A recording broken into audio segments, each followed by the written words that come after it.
All kinds of interesting things are happening in the world, and I see that I've got at least a guest that is in the house, as well as one of our regular columnists and one of our regular participants, I should say. Columnists would be more in my world of newspaper reporting and all in that space. Though Lee Newton Rhodes, as a political person and a presidential candidate, may actually be a columnist for all I know. I'll have to ask them that when I bring them up and all in that kind of space. But there's all kinds of things happening in the world. One of our founders would be glad to know that one of the stories that I saw earlier today would be of interest to him, because definitely the network was founded by Nick Palveda and Kim Calhoun. And Nick Palveda oftentimes talks about Social Security and how important an issue that will be.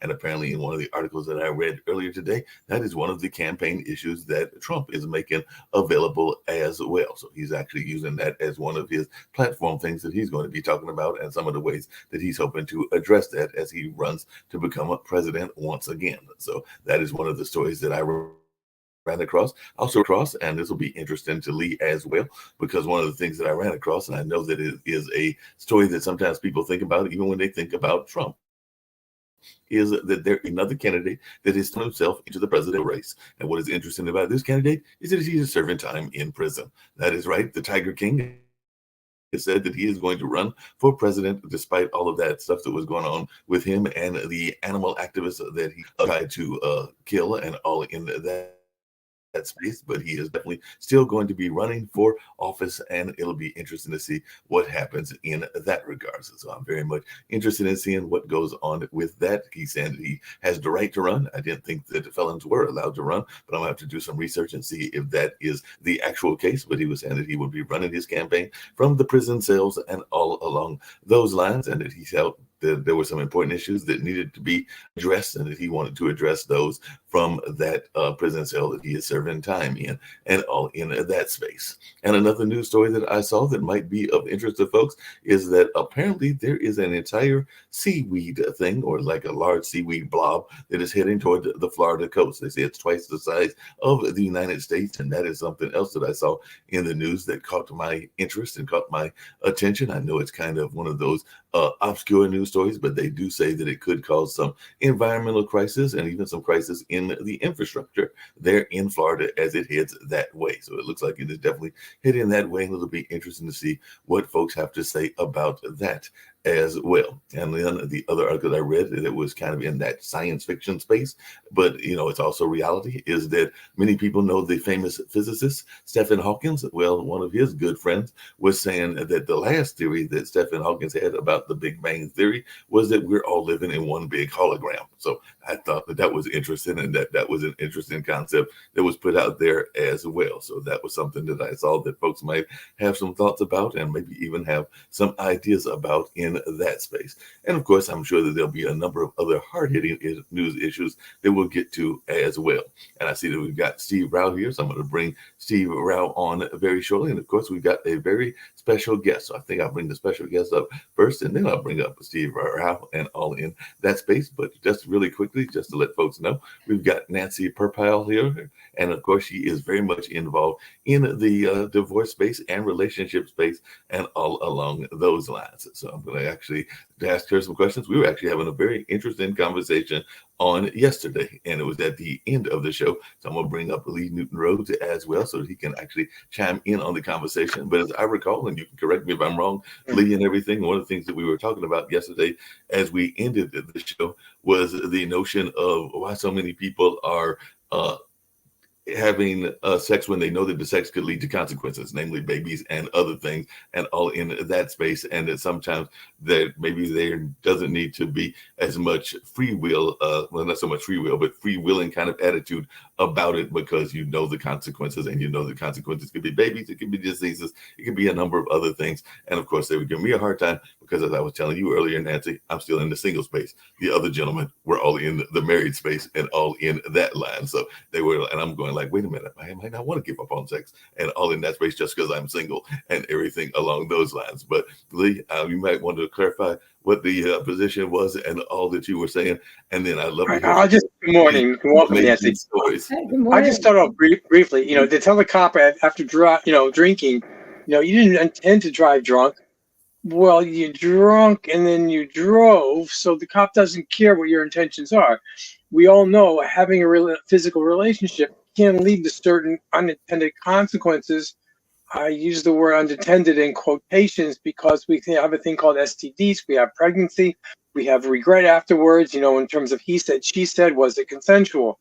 So what came up yesterday was outside of a marriage, a long-term commitment, person's taking a lot of things on their shoulders by engaging in certain behaviors, which they may come to regret afterwards because it does have consequences. And just plead ignorance and say, well, I didn't intend to fill in the blank. Well, you knew there was a good chance that could happen. So that's what we were speaking about yesterday. I didn't intend to get pregnant. Well, if you don't want to get pregnant or get someone pregnant, abstinence works 100%. If you don't want to get an STD, abstinence works 100%. If you don't want to get brought up on rape charges, abstinence works 100%. Short of that, you're playing Russian roulette to a certain extent. I mean, were we wrong about that conversation? In your thoughts? Yeah. Are you asking me or are you asking Mark? No, your thoughts, Nancy. And then I would love to hear. My thoughts are that I think that's an intellectual argument. Human beings run on emotions, and emotions generate chemicals in your body like dopamine, testosterone, estrogen. And if you're really attracted to somebody, and the dopamine, which obviously I think everybody at this point knows, dopamine triggers the same area in the brain as cocaine. And, estrogen and testosterone are a chemical for sexual attraction. And I think sometimes those chemicals make you, you're drunk on love. You've heard that. And it doesn't have to be alcohol. It can be those chemicals in your body that are generating that desire to have sex. And as a humans, we were put on this earth. Well, I'm not sure why we were put on this earth, but notwithstanding that issue, right. We're meant to survive. We're meant to procreate. And that's what we're here for. We're meant to have children. We're meant to keep the species going. And I think there's a lot, the intellectual argument to abstinence, I totally agree with.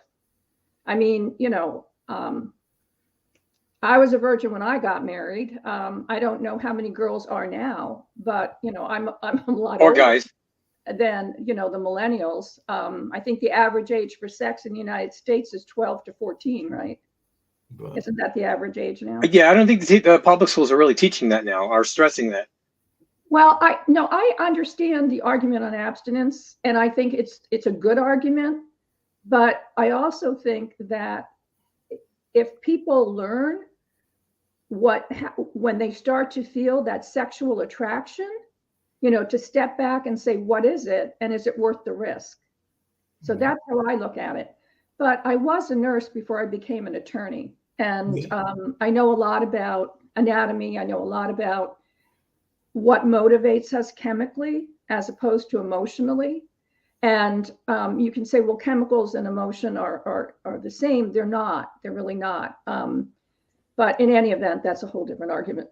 Hey, Nancy, along those same lines. One second, Mark. I just want to follow up with Nancy for a second, Mark. So is that what gets us in trouble sometimes? Not you or me, but some people in terms of having extramarital affairs? Because the emotions and the chemicals get involved as opposed to the intellectual side saying, you know what, this is not really my best interest. You're absolutely right. The biggest problem with infidelity, frankly, is not a lack of commitment to the person that you've either partnered up to and promised a lifetime relationship or married. It's the fact that you're not communicating with the person with whom you've partnered up with or you're married. And the affair is just a diversion. It's a distraction from the boredom and the tedium of not really being able to get your thoughts across or come to a consensus.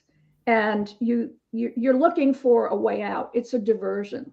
It's really not love, if you understand. And so many relationships that start in infidelity, they get divorced, they marry, they get divorced because it's the risk. Infidelity generates, again, when you're in that risky behavior, you're excited, you're exhilarated, and that makes you feel powerful. It makes you feel sexual. It makes you feel happy that you're risking it. And once you come out of the shadows with the person with whom you're having the affair, it wears off. Hey, Nancy, along those same lines, because you did mention I'm going to bring in Steve Brown. We've also got Sasha Starr with us as well and everything. But one of the things that you mentioned really quickly was the fact of, and I did read some of your bio, of the critical care nurse, because you weren't just any nurse, you were a critical care nurse and everything, and then you decided to become a lawyer. I'm like, why she go from one high-end job to another high-end job is beyond me. But I did enjoy the story that you told, or at least in one of the articles that I read, where apparently you have a lead foot and you got pulled over 3 times. So I guess you were batting your eyes and doing the whole charm thing because you managed to get off all 3 times. So I'd love to hear this story, and if you'll share the story with others as well. Because when I was reading that, I'm going like, okay, I'm imagining that the same officer, how you managed to get pulled over by the same officer 3 times or maybe even 4 times is beyond me. But maybe it's one of them little fate things and all in that space. But when I read that story, I was like, Nancy's got to share this on the air. Well, actually, I worked in the emergency room before I went to law school, and a rookie came in and they were hazing this guy, and they told him to go in, and I was in the trauma room that night. They told him to go into the trauma room and he had to fill out this form. Well, this guy did not know what he was doing, and he couldn't even stand the sight of blood. I thought he was going to faint. I told him to go out and sit in the nurse's lounge and have a cup of coffee. So I filled out the report for him. And I gave him the report, and these guys were so amazed that, he filled out this report. Make a long story short, my first year of law school, I lived in Allentown, Pennsylvania, was going to school in Philadelphia. I'm zooming down the highway, and he pulls me over, and it turns out to be that officer. And he looks at me and he says, yeah, I heard you, I was looking for you. I heard you were going to law school. I said, yeah. He said, slow down or you're never going to make it. Second year, I'm zooming up the turnpike. He stops me and he said, I can't keep letting you go. I mean, you've got to stop. I mean, you got to slow down. You're going 80 miles an hour and it's a 60-mile-an-hour zone. I said, I promise I'll slow down, but I got to get home fast because I had children. I was taking any course in law school between 9 o'clock and 2 o'clock. I put the kids on the bus and I got back at 3 o'clock to take them off the bus. In any event, third year of law school, I'm zooming down the turnpike. He stops me and he says, and I roll down the window, of course. He leans in and he says, when are you going to graduate? So anyway, yes, it happened to be him. And it just happened that way. It's a true story. Yeah, it sounds like a true story. It sounds like an amazing story, and all in that space. I can relate to the blood story really quickly. I am not as accident prone as my brother was. My brother, well, my brother is, but he doesn't. Yeah, he still drives, and he drives like some kind of fancy cars and everything along those lines. But as a youth, he was very much of a lead foot, and he would have a couple of accidents and a couple of other things. But there was a time that I actually fell and broke my arm and everything. So we went to Duke Hospital, and they had to do the whole blood drawing and testing and make sure that how the bone was broke, reset it, and do the whole 9 yards. And I remember Malik coming to the place. I'm over there feeling half faint and everything and about ready to pass out.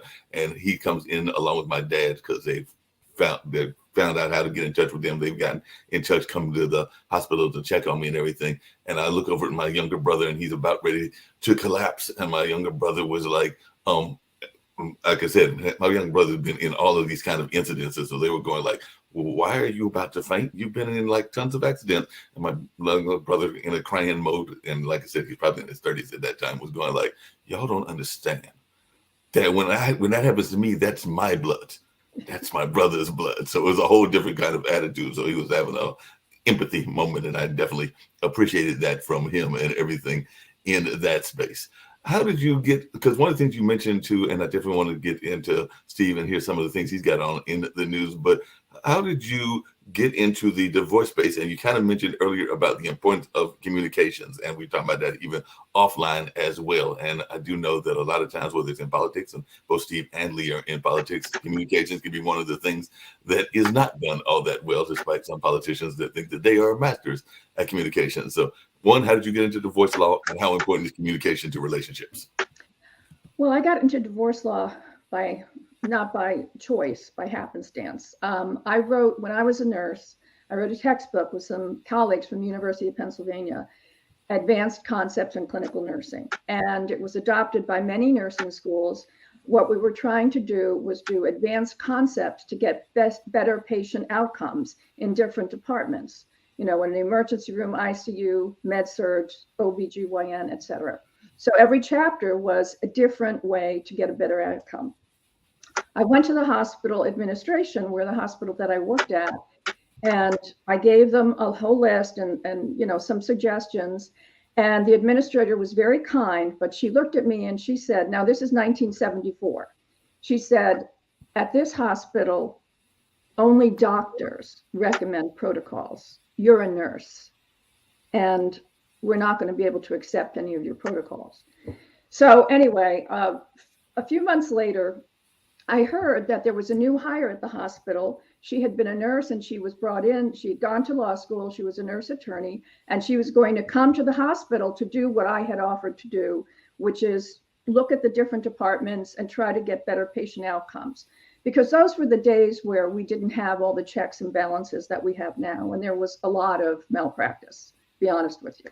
So anyway, I asked her how I get them to listen to me. And she said, go to law school, because you'll have power, and come back into the administration, and then you can, do what you want to do, because at that time, that was my passion.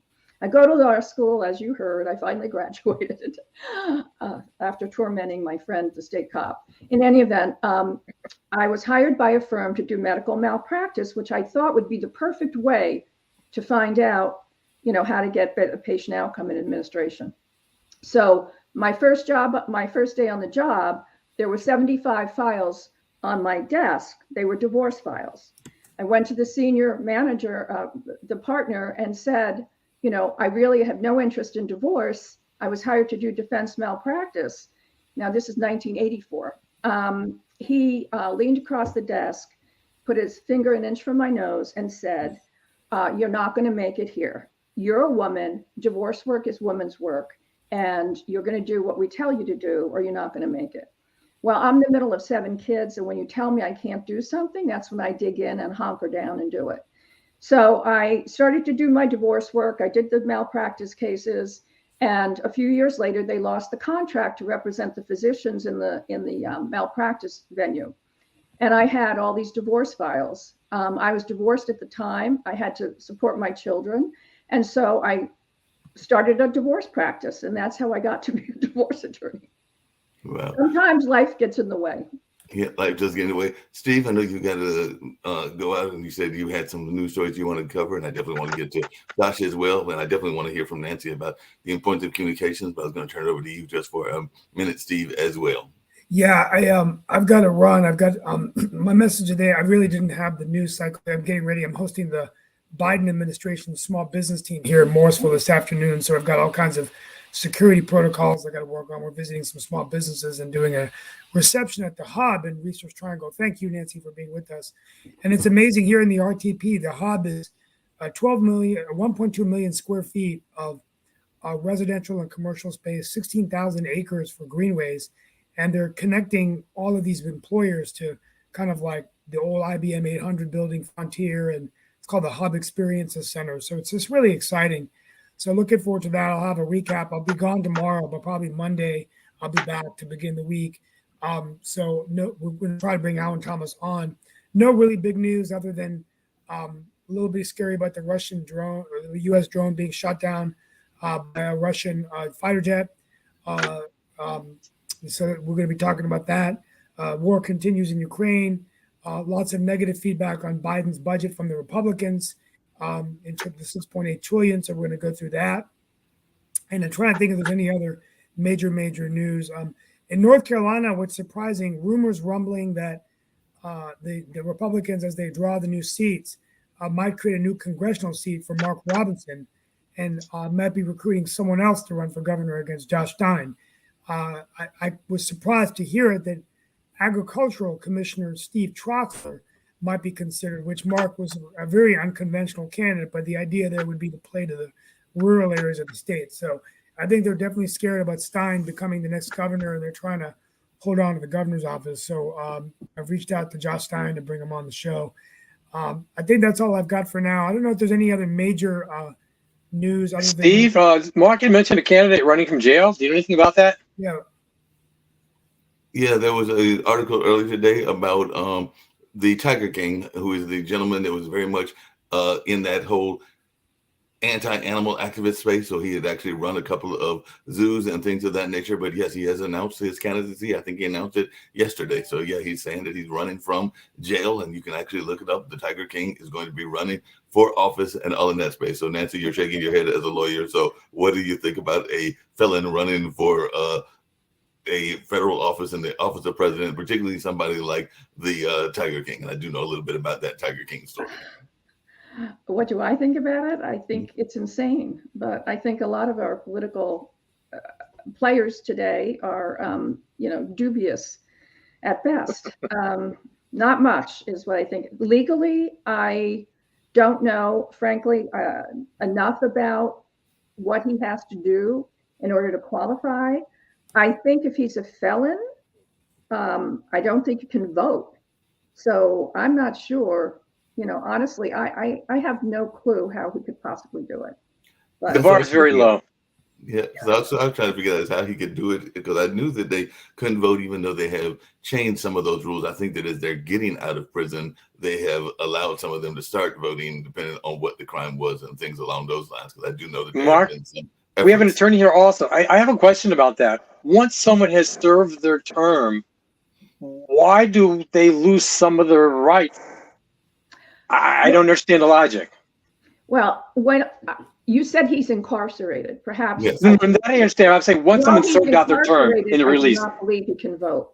Okay, that's what I was I saying. get that. No, So I understand that. after he is out, yes, you can regain the right to vote. Some states that's not true, I believe. Pardon? I believe some states it's not true once you're a felon. Well, I mean, it's state to state. I mean, we've got Right. 50 states and a couple of territories that have different rules, but I believe that if you are incarcerated, you cannot vote. So if you're incarcerated, how can you run for president if you can't vote? I don't know. Well, I want to bring up Sasha Starr, because I know Sasha Starr has been theorizing for a while that might be what happens to Trump, because Trump has been talking about the whole presidential indictments and things of that nature. And I know Sasha's been following that case, and he's even been, before this case of the Tiger King coming up, he's been theorizing that Mr. Trump might be campaigning from the jail cells as well. So what do you think, Sasha? There might be precedent now, because apparently— Give us an update on Ukraine too. I got to run. I'll see you guys on Monday. Thank you. Nice to see you, Steve. Bye, Good Steve. luck with today. What I think is that there are several indictments in works for Mr. Trump. And once first indictment will be announced, all others will follow, and very quickly, because this is definitely a precedent for former president to be charged. It's never happened in the United States. So the first one is a critical one. If there will be a first, there will be second, third, fourth, and almost within not even months, but weeks, maybe even days. But we'll see which one, if and where, would happen. Now, that would be already interesting precedent that the former president is charged. He's under indictments, and at the same time, he's a front runner for Republican Party. So therefore, my thoughts are the Republican Party is not really doing its work to become a normal political parties with ideas, with ways to make life of people better. No, they're there just to hurt Democrats. It's their goal number one. They don't have any agenda. They don't have any policies. They have a quasi-criminal in charge of their party. And I don't understand how the American people will go for it in the election time. Yeah, I know that was your attitude and everything, and I know a lot of other people that share that as well. I was going to bring up another issue that I found when I was looking at different things to talk about and everything. I'd love to hear Nancy's thought about it, but also yours, Lee, and yours, Sasha. But one of the things that we've talked about on the show before, Nancy, and you're not aware about this, they sometimes tease me because sometimes the topic of a race or rice comes up and everything. That's what Chris Greco used to call it and everything. But there was a gentleman that I was reading about recently that is doing some serious real estate development here in Durham, North Carolina, where I am based at. I want to say he's an immigrant from another country and all in that space. And he's teamed up with another immigrant, and they have formed a real estate company. And that is actually one of the areas that apparently the African-American population is not being well represented at, because I found out that there's like some ridiculously low percentage, like maybe 1% of the major real estate developers that are African American, and this gentleman is one of a select few, even though people talk about generational wealth and other things in that space. So one of the things that we've had conversation about is whether institutional racism or racism still exists, and whether there needs to be fields that need to have a level playing field. It seems to me that if you're 15% of the population, and in the case of the Latin population, maybe even you add them together, maybe 35 or 40, maybe you add all of them together, it might be even the majority of the population. And you've only got, because I think they said the Latin population real estate developers is also frightfully low as well, that would be a case of institutional disparity. But that's just my opinion when I saw that those figures were that low and everything. But I just wondered. Mark, that's a slippery slope to say because there's disparities, it means discrimination. Very slippery, because as people, we make personal choices, lifestyle choices, educational choices, what have you, and to infer that just because there's differences, that there's discrimination, I don't know that that's accurate and it's fair. Well, all I'm saying is that there are opportunities there to buy real estate. The story that I was reading about was actually a guy that was actually kind of an inspirational story, because apparently he got fired after working several years as a teenager and was very defiant as a teenager when he was fired and all in that space. And he went to his friend who also owned a local pizzeria and everything and made a 10-year plan. And it sounds like he actually implemented that 10-year plan, because now he is actually going and created his own real estate company and has bought some real estate around the area, including some real estate that is, I won't say questionable, but it is difficult to develop because it's not in a traditional wide swath of land. It is kind of a confined swath of land, but he has definitely put together a plan and is planning to make it into a mixed development, youth, and all in that space. And I'm hoping to get him on the air on one of our shows to talk about what he's got planned and some of his thoughts about the real estate space. But I'm just wondering, whether it's that, whether it's coding, and we do know that there are efforts to get more minorities into coding, that sometimes you have to have access or knowledge, to come back to your point, Lee. And there might be some folks that even have property and have other things that don't have that knowledge and that thought about turning that into a business or into a development. This guy actually followed a mentor of his, and I think the mentor was up in New York, if I remember correctly, but it's somebody that he's followed and was just noticing that lack of representation in that field. So if there is a lack of representation in any field, then I would think that would be a problem or a lower amount of representation. But Nancy, you probably have been one of the few high-powered women divorce attorneys, so you might have some thoughts about lack of representation as well. But I'll just hear your thoughts also. Well, as you heard, I mean, I certainly have not been discriminated to the extent that, the African American population has been discriminated. But I will tell you that I have felt dismissed, disregarded, rejected, laughed at. And I think that there is systemic discrimination. And it's not just against the African Americans, it's against Latinos, Asian Americans. In this country, we are so divided that I'm sorry, Nancy, I apologize for cutting you off. Can you define what systemic racism or discrimination is versus personal racism and discrimination is? Because people make bad choices, people hate other people, put other people down, criticize, and discriminate towards. We all do, even during the dating process. We're deciding who we date, who we don't date. That's discriminating on a personal level. Versus institutional racism, which historically was something like Jim Crow. That was institutional racism. Mm-hmm. So can you please define what you mean by today's institutional racism? I think that's a really good point. And I thank you for that question. When you were explaining, the institutional, the Jim Crow, I believe that we have, and maybe I said institutional, I should have said cultural. I think there is a cultural discrimination. I think you're absolutely right. Jim Crow was institutional. And I think that we in this country have cultural discrimination. And Mark and I were discussing the hierarchy. Men in this country are not born genetically, or in Canada or wherever this is playing. You don't come into this world, thinking that your hierarchical status is greater than anyone else. That's a cultural thing. You're taught as a male that you shouldn't be subordinate. You need to be tough. You don't want to be pushed around. You don't want anybody to tell you what to do unless it's your idea. And women culturally are taught to be more subordinate. You get love through connection. You don't get love through control. Men are generally, in my experience, having been a divorce lawyer for over 34 years, one of 7 children, having been married to 3 different men. Currently, I did it correct. The third one was a charm. But notwithstanding that, culturally, we are taught to discriminate. We are. And you're right about the dating example. You are discriminating. You're trying to decide if this person meets what your expectations will be to go forward. But you may not be going into that decision colored with the same type of belief that you have about that person until you get to know them. Cultural discrimination is you're going into a relationship with somebody with a preconceived idea of what they're going to be like, or what their background is, or what their value is. And that's how I define it.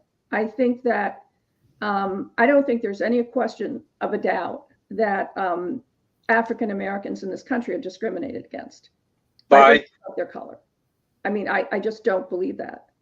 I live in Florida, and I see it all the time. If you're a white woman who's driving a Porsche, you get treated differently by the cops when you get stopped for having a lead foot. I still have a lead foot.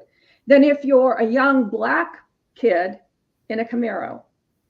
Completely different approach. Yeah, that makes a lot of sense. One of the things I was curious about, and it's one of the things we've also talked about on the shows before, both this one and others, is, and it comes to what Lee was asking, I do think that there are times that there are unwritten rules, and that whether that's around housing, whether that's around banking and things along those lines. I don't think necessarily that the bankers or the real estate agents are always doing it intentionally, but they might have like unwritten rules based on kind of the covenants of those neighborhoods and kind of the ways that the neighborhoods planned to be established and things of that nature. So I do think that there are times that African Americans, and there have been noted cases where an African American might go try to rent a particular facility and is basically told that the place has already been sold, even though it hasn't been sold whatsoever. And then they'll turn around and send one of their friends who is of a different race, usually European, and they'll be like, "Oh yeah, the house is available," and try to walk them into selling the house and all in that space. And Mark, in fairness, though, that's not only happening by white people on, as the power people and Blacks versus the ones renting or not power, the victims. It's also happening the opposite way also, where Blacks are in power and either other Blacks or non-Blacks are the ones who are the victims. No, I mean, that's one of the conversations. We just had this famous case, in Memphis. These 5 Black officers, unfortunately, did not treat this other Black person civilly.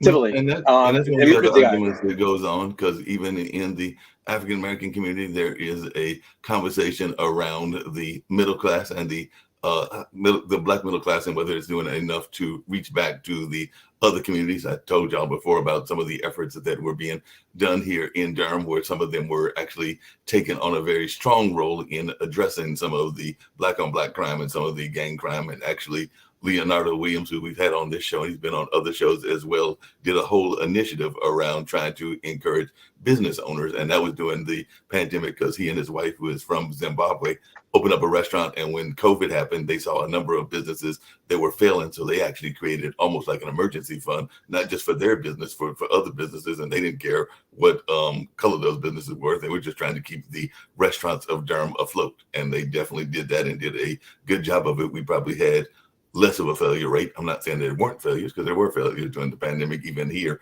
but it was probably less of a failure rate because he put together that initiative, and that initiative actually rescued a number of folks in that space. And I know there were other ones that were done in other cities and other states as well, but it was a personal individual versus a government individual. Ironically, he's now in the city council, but at the time he was doing it, he was a private individual. To Lee's point about the 5 officers, and Mark and I were discussing the issue of hierarchy, and I mentioned it again. Those officers felt that they were in a hierarchy higher than the kid who they were beating, and they were expressing their dominance, don't you think? Yeah, I totally agree with that, but it wasn't a racial issue. No. It's a power play. It's a male issue. It's a male issue to a certain extent. Yeah, Cultural, what have you, 100%. Yeah, and along those same lines, Nancy, we were talking earlier about communications, and that's why I want to get back to how important, because that's one of the things that whenever I hear folks, and we were talking about this off the air as well, talking about divorce, it's like a lot of people already go into marriage with the idea that they're going to head to divorce court almost as soon as they get married and all in that space. And I know, and we were talking earlier, we were talking about how communications is very vital, and I've had some other shows where they have brought up that communication issue as well. So I know that we all say that we have to do a better job of communication and a better job of trust. So it is a well-known concept, but I don't know that we understand it, and I definitely don't think that we teach it. So I just wanted your thoughts around communications and its importance just in life in general. Well, when you have a divorce client first come into your office, you ask, background information. And you want to get a sense of what the issues are in the marriage, because those issues are going to pop up during the divorce process. And I can tell you that 98% of the time, it's not infidelity, it's not sex, it's not finances. It's the fact that these people were misaligned from the very beginning, and the issue is their ability to communicate with each other. And I wrote a novel around which All Things Bend, which came out in August, and it talks about the importance of communication and the consequences of not being able to communicate and settling for somebody instead of breaking off the engagement and what those consequences are. Now, I'm writing a second book. It's a nonfiction book. It's called The Malnourished Marriage: 5 Essential Emotional Nutrients for a Healthy Relationship. I've been doing a tremendous amount of research to discuss the chapter on communication. In that book, I use the food metaphor to explain the things, the emotional nutrients you need in a marriage or a lifetime relationship. Communication is like water. Water either crashes or flows. Words either crash or they flow. And I've been trying to figure out how to explain why men and women in particular are on different levels of communication. And it turns out that it's really a hierarchical order. Men do not like women to say, I would really like you to do X, because they don't come, as I said, you don't come into the world thinking that you're above somebody, but you're conditioned as a male to think that you need to control your environment. You need not to give in. You need to be the one who's giving the orders, not taking the orders. And if you're in a subordinate relationship like the Army, or you're an employee, etc., you compensate for that in some way. But in a personal one-to-one relationship with a female who you've been culturally indoctrinated to believe should be subordinate to you, even if you believe in women's equality, you believe that women should have the right to have credit cards, which, by the way, in 1974, I couldn't get a credit card. I couldn't rent an apartment without a male signature. I couldn't get a loan without a male signing for me. I couldn't buy a car unless my brother or my father came in and signed for me. So, I mean, we've all come a long way. So women's equality is very different than relationship equality. And There's- the communication style is that when men and women use different words, they live in different worlds. And in my book, what I'm giving couples is a different language.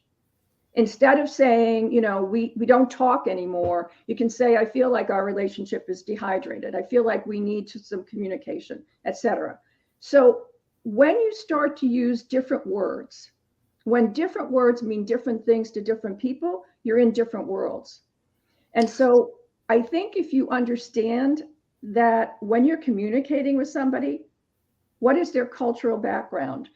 How did they learn to communicate with people?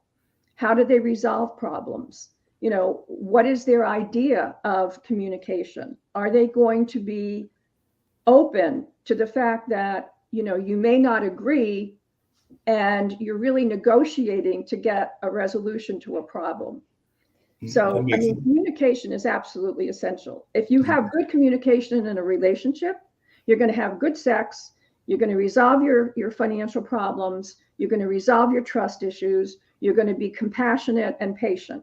But if you don't have communication, you get resentful, you get angry, sometimes you get rageful, and you act out. And that's not the recipe for a good relationship. Yeah, I'm going to toss it to Sasha really quickly. One of the things I was going to just mention to Sasha is one of the things that I admire about Sasha and his wife is that they share a common interest. They're both chess champions, and that is one of their things that I think keeps the relationship going because they play chess together. And actually, I want to say that from what he's told me, she actually beats him probably quite often because she's actually the better chess player in some respects. If I'm wrong, correct me, but I think that you've told me that a couple of times. Well, she's international master of chess, 8 times Canadian chess champion, so I don't have any regrets when I'm losing to her. That's okay. But what's interesting is that she participated in the World Chess Olympiad and got bronze medal in the first board. And when she came back to Canada, she was asked by Canadian Chess Magazine to write an article. Remember, at that time, she would beat 99.9999% of men in Canada. But the name of the article what she was asked to write was Why Men Are Better Chess Players Than Women.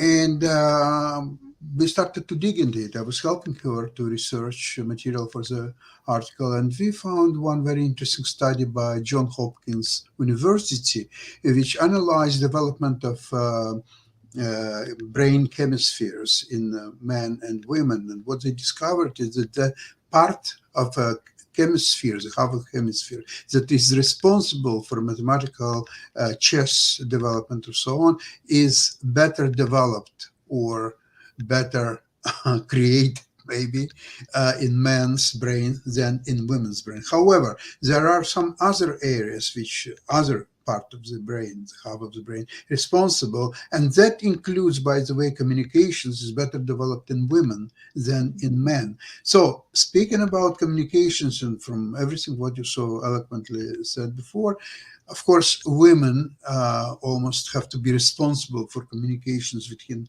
a family and sort of play around with their men to figure out what's best to work it out. However, I wanted to ask you this question. How this relationship issue is working in homosexual marriages? And have you ever had divorce cases of homosexual couples?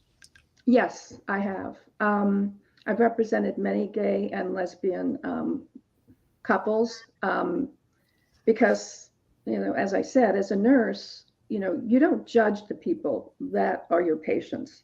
If somebody comes into the emergency room and they were drunk and, they hit a family and killed a family of 3, you had to take care of them.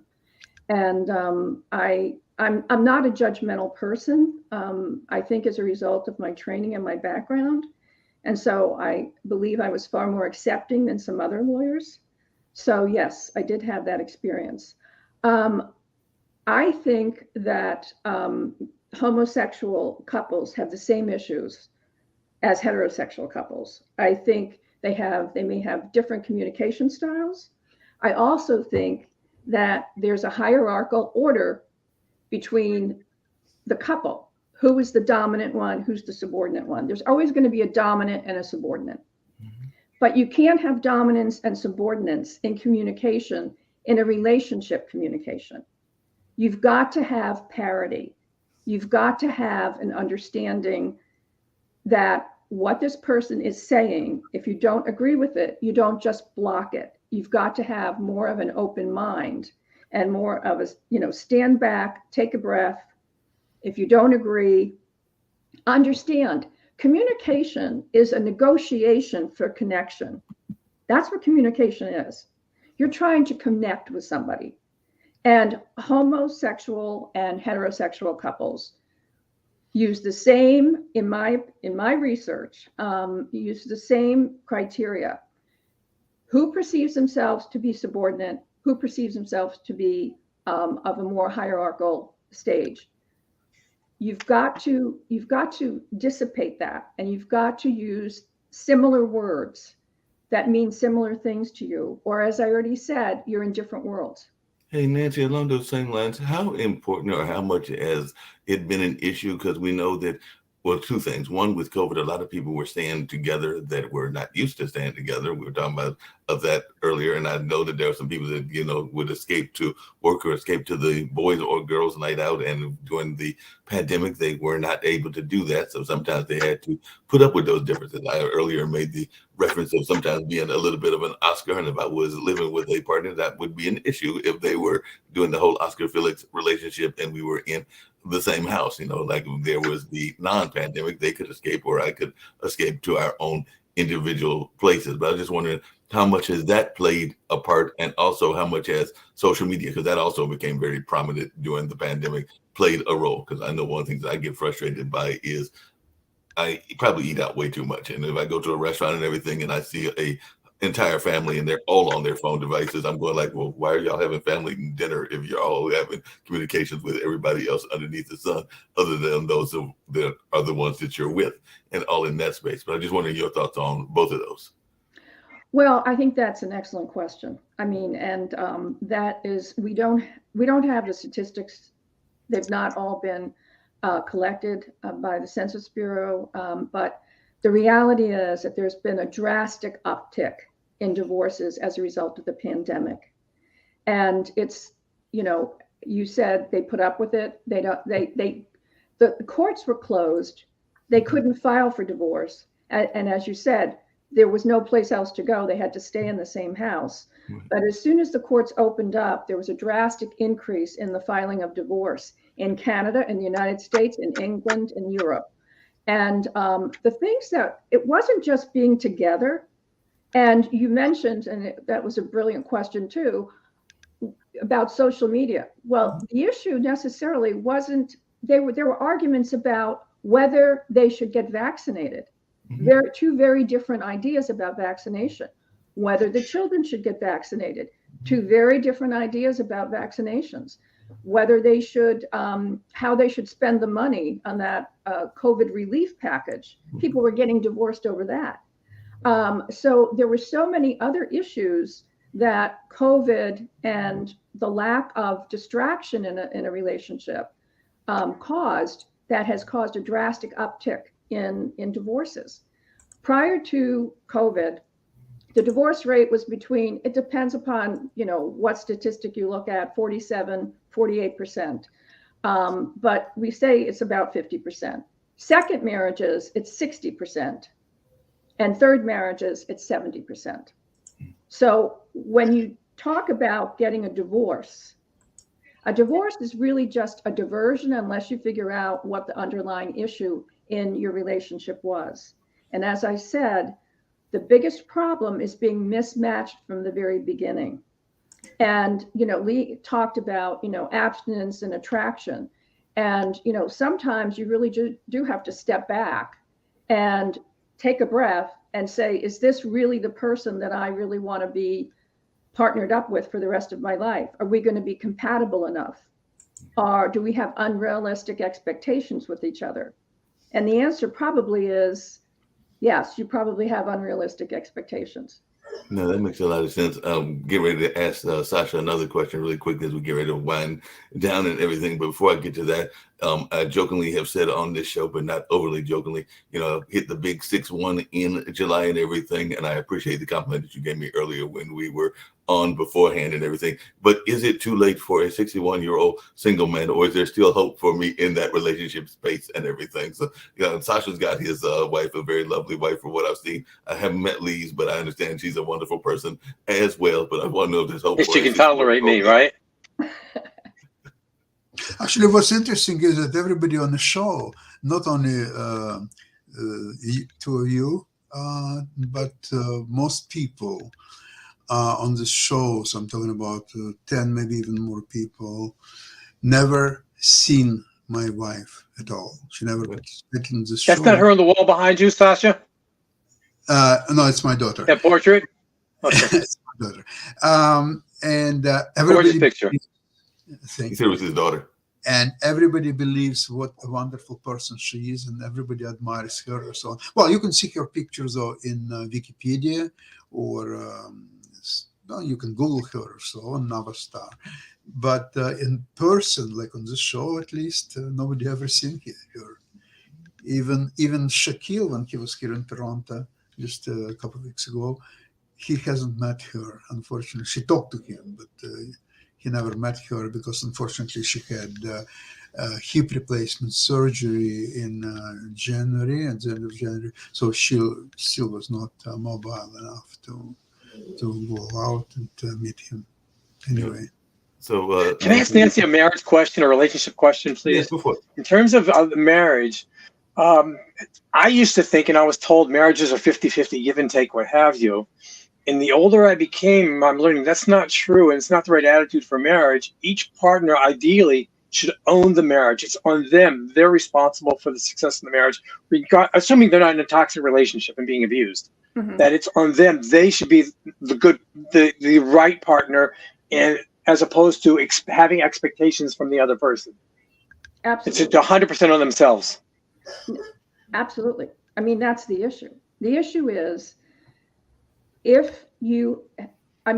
Gottman, who is the father of the relationship research at the University of Washington, talks about positive sentiment override, meaning that if you look at the person that you've partnered up with and they're annoying you, you have to pick out a good quality, the quality that really attracted you to him or her. And that's called positive sentiment override. And that's what you really need to do every single day. Every single day, we're going to get annoyed. We're going to get annoyed. We're going to, say, this was a mistake. We should get divorced. Everybody goes through ebbs and valleys. I'm sure even Sasha and his beautiful wife, whose name I still did not catch. Nava's in La La Land. Nava, Nava. Well, I'm sure you've had ups and downs in your relationship. Everyone has. Everyone pushes pause once in a while in the relationship, if it's an intimate relationship. But you've got to be the one to put your finger on start again. And you're absolutely right, Lee. I mean, it's 100%. And you've got to get up in the morning and say, I want to make this work. And some days you may not want to make it work. And ego plays into that, I guess, a lot. Ego, and as I said, it's that hierarchy again. Mm-hmm. I personally, I like men. I don't think men are evil. I don't think they're the problem. I think society has not done men a good service. And I think society has not done women a good service, at least in this country. Yeah. I think it's more polarizing than bringing people together. I'm sorry, when you say society, do you mean the church? Do you mean schools? No, what do you mean? Just culturally. I mean, like. Where did we get our culture from? Historically, it was one of those two, was it not? Churches or schools? Historically, yes. the Puritans historically, yes, that's where it all started. Yes. Yeah, it kind of comes back to what I was talking about earlier with you, Nancy, because I do think that sometimes there are mixed messages that are put out there for Yes. the way that we teach men and the way that we teach women and everything. The other thing I was curious about, we're definitely winding down toward the end, is how much of divorces between the man and the woman, usually between the husband and the wife, or even the partners, whatever that partnership is. If you want to go back to Sasha's example of the gay and the LGBT couples and all in that space, but you can't really, unfortunately, well, I guess children have been known to do it. I don't know if you've had any of those cases, but the argument that some people will say is that, yes, you can divorce your wife. Yes, you can divorce your husband, no matter what the relationship is. It's a little harder, and I'm glad that I love my family, so I would never want to divorce them in the first place, but it's a little harder to divorce your family, and sometimes folks would say it's harder to divorce your friends and everything. So I was wondering if you've ever had cases of those kind of situations, as well as a divorce and relationship expert, where folks have tried to divorce outside of the man and woman, husband and wife kind of situation. Well, it's called a child can seek to be emancipated from their parents if they feel as if they're in a toxic relationship. The only case that I had in that regard, although I had colleagues who did have similar cases, was a child who had an eating disorder and had been in and out of eating disorder rehabs. And she just, every time she was returned home, she went right back to her bulimia. And she felt the only way she could get better was to be emancipated from her parents. And so, we were successful in that regard. But it's tragic because she really hated her parents. And, who knows where that starts? I mean, you're not born bulimic. So, and Lee makes a good point. I'm going to have to think about how to express this differently. Okay. I just think we're taught in schools, and I'm not sure. I think it was Sasha was talking about the study at Johns Hopkins, where men have, and I know the anatomy of that. Women have larger Broca centers. Men have, well, I can't remember, singular Parts of the brain. part of the brain. But in any event, do you remember when the president of Harvard got up in his speech and said that women have less math skills than men? Do you remember that? And they fired him? No. Well, I can't remember the president, but yes, anatomically that might be true, but you can teach a girl, a woman, a child, a young girl to have just as good math skills. The problem is there's a prejudice. Again, we talk about, and this, I've had so much fun on this program, I can't even tell you. You're talking about, discrimination. As children, I was not taught that I had great math skills. I was expected not to. The boys were expected to have good math skills. The girls were not. And there was just a communication. There's a message there that you don't have to try as hard to learn physics. You don't have to try as hard to learn algebra or geometry or whatever. The boys do, but the girls, not so much. Yeah. So I don't know. I mean, I'm not sure if that's so much now, historically, maybe. I'm not sure that's today. My youngest daughter is in architectural school and she loves it. And she's doing really, really well. And it's a ton of math. Yeah. Well, you can learn that though. My granddaughter is graduating from high school and she's going to Auburn in industrial engineering. My Amazing. Into majoring chemistry. That's it. And I find it somewhat ironic that Sasha's wife is asked to write an article about why men are better at chess than women when she beats all the men. Well, the truth is that actually on Saturday we have a chess show, and we had very interesting discussion last Saturday about that in top 100 players in the world today, there is only one woman, 99 men, one woman. And she's around number 76, maybe 78 or something like that. Same thing was 10 years ago and 20 years ago. 100 years ago, there was one phenomenon, the Grandmaster Vera Menchik. Unfortunately, she died in London during the Hitler's era attacks.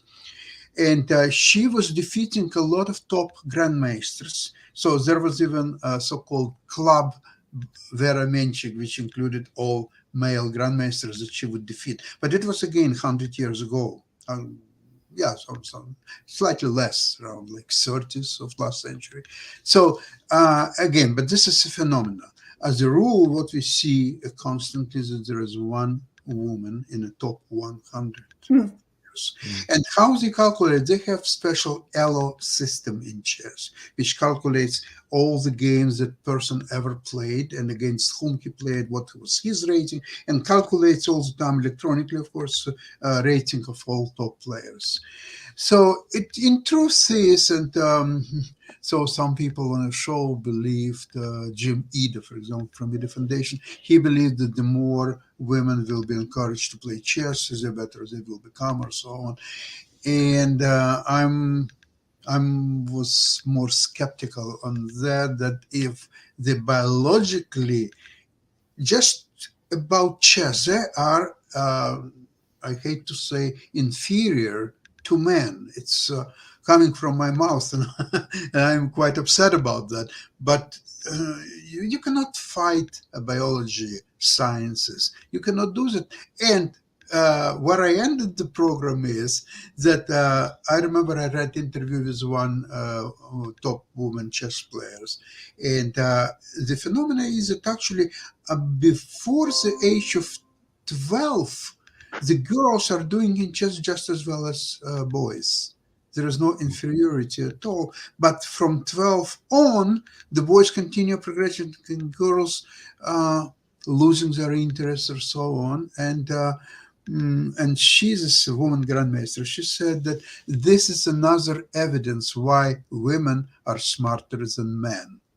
What do you mean by that? She said, well, look, if you are spending 10,000 hours to master one opening or one line, and you learn that, and now you can beat somebody in that line, but then somebody else will beat you in different line, or so on. So you spend so many hours to master a thing that, unlike if you would put this hours into law or music or just anywhere else, Something more productive.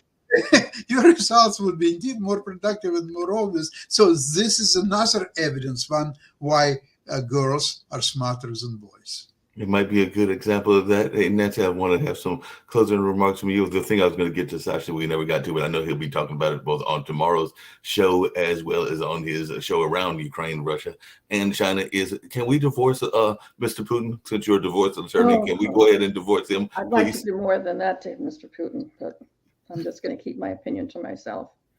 He's obviously a war criminal. And Mark, on the topic, I know it's late, but maybe for another show we should speak about the biggest discrepancy between men and women is what's in our criminal justice system. How men get involved in that much more so than women. Well, I think the answer again is men are taught that they're in control. They're more aggressive. They're more aggressive to get their way. They are not going to be pushed around. Somebody, gives you the arm at the bar, what happens? Somebody gives a woman an arm at the bar, she goes to the ladies' room, right? Somebody gives a man an arm at the bar, he gets a sock in the jaw. So. And part of it, I wonder about the role of acceptance as well. And we definitely have to wind down, but I do think that sometimes there's this whole notion, particularly in certain cultures, of needing to be accepted. The family, which I know Lee has mentioned a lot of times, has been broken down. So folks are trying to find a replacement family unit. So I think that's why a lot of people are getting involved in the drug and the gang culture, because they're trying to find a replacement family unit. I 100% agree with that, Lee. 100%. It's very sad. It's very much sad, and all along those lines. Nancy, you've been a great guest. I hope that you'll come back. I was glad that Thank you so much for coming. You on that podcast. I would love to. I had so much fun with you guys. It was really fun. And food for thought. Food for thought. Yeah. I'll see you on the highway. Zooming by. Yeah, Yeah, thank you. This is great appreciate fun. you. Bye bye. Nice to meet you, Sasha and Lee. Bye-bye. Thank you. Take care. Bye, Mark. It's been a pleasure.